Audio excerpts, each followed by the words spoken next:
I have with me Mac and Laura, our Atlantic Roots. Hello, you two. Hey, Howdy. thanks for having us. It's great. I really love your music. It's interesting. We've got some of your songs on, and I look through what people are using, and it's like, oh, can I use one of their songs again? So it's bless you. so good. Thank you so Thank much. you. We really, really appreciate it. So we love playing it. I wanted to talk about your Christmas song. Our Atlantic Roots have now got Light All the Lanterns, which is beautiful. Thank you. Appreciate that. Is there a story that kind of created what it is that we get to hear? Oh man. Well, Lots of stories. yeah. You kind of you took the initial lead starting the song, didn't you? So Yeah, sometime near the start of the year, I just sat down, just kind of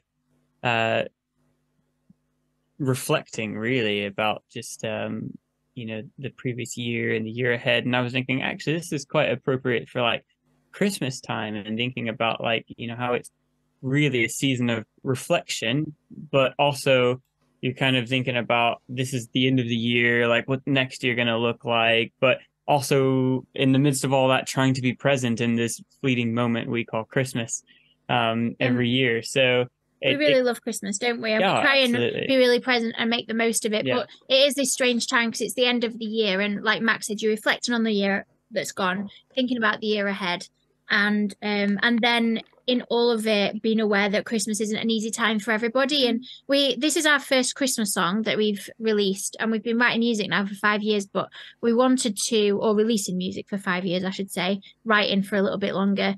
But we didn't just want to put out a Christmas song for the sake of it. We want our songs to have meaning and purpose, and we wanted it to be something really heartfelt and to kind of sum up what Christmas means to us, from the just from the little things that we love about Christmas to the depths of what Christmas is all about.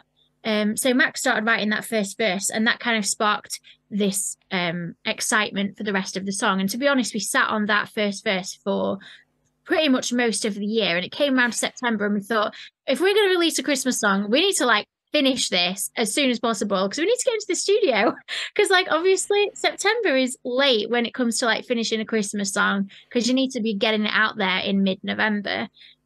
So we work well under pressure sometimes, and we sat down. I was just going through so many different ideas for what, like, the verses and the chorus, and I kind of took Mac's verse and then ran with it and wrote the rest of the song like lyrically. And we were just thinking about the impact that I mean, it's kind of a massive thing, it's everything, but when Jesus was born, and when God came to the earth to be with us, Emmanuel, God with us, it changed everything. And I just was thinking about what that moment has meant for every generation gone and every generation to come, and how it's just such a massive thing. And one thing that I was thinking about was in World War One, when there was that moment in one of the trenches, in some of the trenches, and both sides for a moment put down their weapons and came out and greeted each other and passed on Christmas greetings, and like, I mean, who knows exactly what happened in that moment, but I was thinking, like, it was Christmas was the catalyst to that moment of peace in the midst of one of the darkest times in our history. And I think this, in the song, we wanted to get across from the sound of the song, like sonically, to the lyrics. We wanted it to carry this peace and joy and hope. It kind of sounds a little bit like it's a little bit haunting sounding as well. Like there's this kind of, it sounds like, I don't want to say dark because it's not dark, but it's like got a bit of a minor feel to it. It's moody. It's moody. Yeah, it's moody. But we wanted to kind of get across that sense of peace and joy in a dark time, because obviously Christmas is also at the darkest time of the year. Lighting a lantern is so representative of of what happened that when light Jesus moment, came. that spark in that dark time. Exactly. So I mean, I'm kind of rambling on a little bit, but there's so many layers to the song, and it's so musically it was quite a lot of fun to produced as well. Yeah, it was. You should mention about that, the production of the song, and what some of the instruments that we use and things like that. Yeah, so a key kind of feature in the song is actually so I have a guitar that a normal 6-string acoustic that I've put all the octave strings of a 12-string, so it's called high string or Nashville tuning. And so I use that a lot, and like there's kind of like arpeggiated picking patterns and stuff in the background, but also the kind of intro kind of dwelly atmospheric droney sound is actually me bowing it with a violin bow. I saw a photo of that. It looks so cool. It was really cool. I mean, it turned out so cool. It was the producer's idea, wasn't it? Yeah, he asked, have you ever done this before? And I'd seen it done one place else. I can't remember who it was, but like years ago. But it was on an electric guitar with a bunch of reverb, and I thought, man, it would potentially sound really cool and kind of harpsichordy with the high strum. So yeah, the producer that we worked with is very outside of the box, which is one of the reasons that he's an absolutely awesome producer. Because he's very creative and can, he just gets sound from anything that he can get his hands on. And at one point he was using, so obviously we've got a violin bow, and Mac, as he said, was bowing the guitar, but then also at one point Stian, the producer, turned the bow over to the other side, like the wooden side, and was like tapping on the strings with the other side of the bow.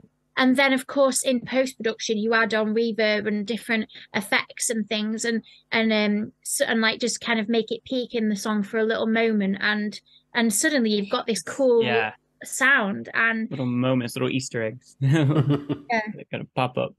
Yeah, it's great. That was really good. I remember I'm really privileged. I get to hear some music before other people, which is a real joy. But I played it with our social media manager. I was like, "What do you think about this? Let's listen together." And I did literally have my hairs on my end, on my arms. Oh, bless you. Because I love all sorts of music, but it's not a line. I really did listen and think, wow. I actually thought Chilling was part of it, because I love Moody, but it really it did grab you, and it's Christmassy without being the naff Christmassy. Yeah. But it's all kind of depth and beauty of it. It was it's wonderful. We'll play it after the interview. People can hear it for themselves. Thank you. Oh, it's really kind. Yeah, we had so much fun creating this song, and Mac and I do love Christmas on a very like surface level as well. We are the people that we keep Christmas generally to December, like we're traditionalists in that way. Although we have to, of course, release the song in November because that's what you've got to do when you're in the music industry. But we generally start listening to Christmas music in December, and then we love to watch Christmas movies and we love the coziness of Christmas, lights, and so we tried to get that into the song as well. Great. The kind of cozy Christmas feeling and like magical Christmas kind of vibes as well. Definitely wanted something with depth, so glad that came across. Yeah, it did. We have Christmas lights all year round in our house. I love that. We have fairy lights all year round, We put them up for Christmas one year and we were like, no, we love this. Like, why would we take it all year? Yeah. Exactly the conversation we had. We have two sets. We have one in the lounge dining room, which goes on of an evening, and we have another set which is like night lights, which goes on in the evening. And it lights up the whole way, the entrance hall, upstairs. I love that. Happy lighting. Happy lighting. I loved also, this was wonderfully unique, and I did comment on this on your socials, that when we first played your song, the postman came with a piece of your artwork, which we then opened literally afterwards. Amazing. You could not time that. I mean, post here just arrived. Well done, Mr. Postman. Yeah, I mean, we don't know. Anything between 10 and 6, we get a knock on the door. But yes, first time playing live on air, and the post arrived with our Atlantic Roots. Wonderful package with the I love that. That's really cool. Mac didn't know that because he's like, I'm the social media gal, and Mac is, he doesn't know what's going on with social media half the time. It was so cool. Honestly, you couldn't have timed that better. We couldn't have got a delivery better than that. It's brilliant. We love your music. We want you to send more and more of it and make some more. Are you looking ahead to festivals, or is that too far ahead for you for next year? Oh no, yeah, we're definitely looking ahead to festivals. It's a fun thing to navigate as a musician, festival bookings for the year ahead, because some festivals have already announced their lineup. Some festivals haven't even opened their applications yet and haven't started to ask bands to play. So yeah, that's fun, navigating that. But we are going to be on the main stage of Between the Trees Festival, which is in South Wales, an indie folk festival next year in August, which we're really excited about, August bank holiday, with a full band. And we have started to book a few of the festivals, but none that have been announced yet. But we're going to be playing at festivals next year. We won't be playing at all of them. We'll be playing at a select handful of festivals. And then hopefully, I mean, every year we want to try and get to different parts of the country and play at different events. So I don't know where all of your listeners are based, but hopefully, if there's a festival near you that you'd like us to play at, then let us know. That's a good way of doing it. What's the next festival? Where can, where are you next going to be for people? Oh gosh! In the next month or so, before Christmas. Before Christmas, to be honest, before Christmas we are going to be in Cornwall. So we're just in Cornwall now on the run up to Christmas. Next year we will actually be doing a full UK tour, going to all the trying to get to all the corners of the UK. I mean, I'm sure we won't quite get everywhere, but yeah, we'll be announcing those dates on our website in the new year. And off the top of my head, I can't remember exactly where we're going to be first in the new year, but we do put all of our dates on our social media. So check out our social media, Instagram and Facebook particularly, but also our website for our ticketed events. And do you know where your listeners are primarily based? Are they all over? All over the world, actually. We're in like 22 nations now. So amazing. Yeah, they're all over the place, all over the UK. I know I can sort of roughly see pockets, but Scotland, Essex, Northeast, all over the place. So it's and also we've got people in Montana and Canada, Kenya. Interestingly, wow! So if you go to Kenya, yeah, awesome. I love it. We have I mean, it's really interesting looking on our Spotify, kind of at the back end of Spotify, and it tells you where people are streaming. And we've had streams in like most countries now in the world, which is pretty crazy. But there's like random pockets of people in these like places that there's even been places that we've never even heard of before, and we're like, wow, like that's so cool that there's people listening to our music all over the world, and there's people listening right now all over the world. It's cool. Yeah, we get someone's downloading all of our podcast, all of our interviews we put on YouTube, and then the podcast. And Belgium, there's this surge in Belgium. Amazing. I mean, cool. How cool is that? It's great. Thank you so much. I know you got lots of interviews today, so I really appreciate your time. We're going to end this interview and go straight into playing your latest song, Light All the Lanterns, which is beautiful. For people that want to know what's going on with you, just give us your website so people can find you. Yeah, it's ouratlanticroots.com. So it's roots as in tree roots. We do get asked that sometimes, ouratlanticroots.com. And from there, you can find all of our music and social media. You can find the list of places that we're playing. And yeah, we look forward to connecting with you over there. Fab, ouratlanticroots.com. Go and check it out.